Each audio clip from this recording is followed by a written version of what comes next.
And everyone, you have up to 3 minutes. Feel free not to use it all if you don't need it. And if someone else has made your point, feel free to refer to that.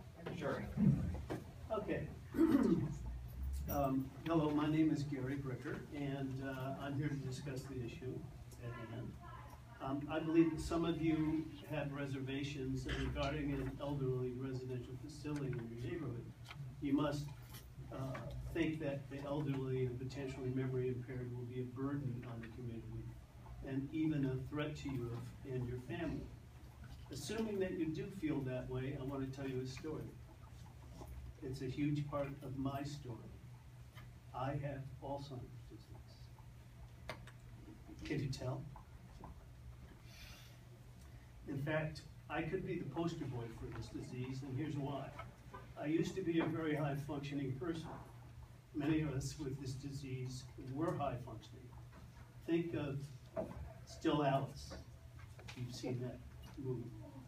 In my journey, I went to law school at night while working full-time during the day, running a real estate joint venture between a regional bank and 2 real estate developers. Yet I still graduated in the top 30% of my class. I became very successful as a transactional real estate attorney working in-house at companies that owned or occupied real estate facilities as an integral part of their core business. But Alzheimer's took my livelihood away. Getting the diagnosis of Alzheimer's was a shock, and I had to become okay with it. After all, what could I do? So now I'm living with the disease and doing the best I can. What would you do if you had this insidious disease? Do you know what the statistics are? The statistics are that every 67 seconds in America, someone develops this disease. Where would you like to live when your time comes? Whether or not you have Alzheimer's or you just grow old and dependent on others to help you on a daily basis. Think about it. What are the alternatives for those that don't have families that can support and care for them daily? Are they crazy? No. Are they a threat to the neighbors? No. This is not a one flew over the cuckoo's nest deal. This is a place for former hardworking people just like you that are now physically or mentally impaired and need to move to a care home. My mother taught me a simple premise. It's the golden rule. Do unto others as you would have them do to you. I simply ask you to think about it and let your conscience be your guide. Thank you. Thank you. Thank you. Lisa Bricker? Yeah. I'll stay here. My moral support. Hello, my name is Lisa Bricker, and I am a care partner for my husband, Gary. And he was diagnosed with early onset Alzheimer's 2.5 years ago. It took 3 neurologists and probably over 5 to 7 years to get a diagnosis because he was in his mid-50s and we had no idea what was happening. And so over that course of time, he lost 2 jobs, so we moved 4 times in 3 years. And you know, it's just one of those things that's happening exponentially in our country right now. The baby boomers are going to be decimating this. So once Gary was diagnosed with early onset Alzheimer's, we were starving for support, education, and information and resources. So we reached out to the Alzheimer's Association, and we've become very involved since then. And what we've come to learn that there's a huge stigma about this disease.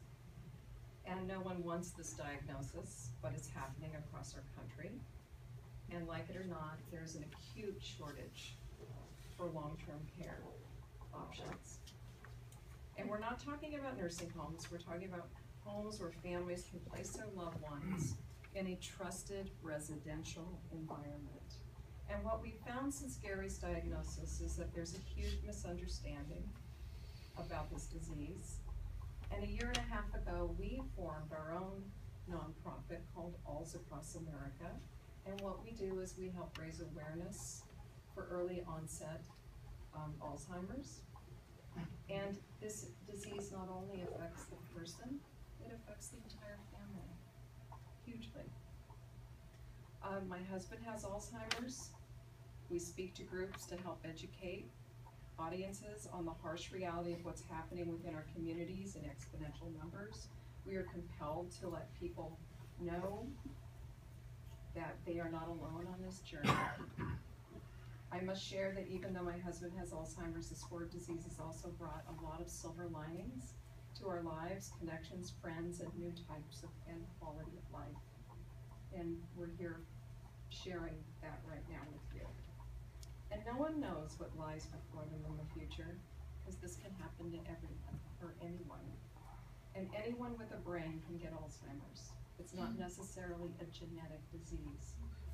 We are here tonight to ask everyone to take a step back, consider taking the high road as a whole community so that we may work together, because this is about serving our families. Our system for long-term care options in California is broken. Due to lack of funding by the state, families are faced with the rude awakening that any kind of long-term care for their loved ones is over 90% private pay in this state and incredibly costly. Medicare pays zero for long-term care. And this is a serious economic issue for all families. And what I do know is that Raya's Paradise provides quality, loving care for their residents in a residential setting. It's an honor and a dignity that I speak to this evening, and I thank you so much for your time. Thank you. Thank you.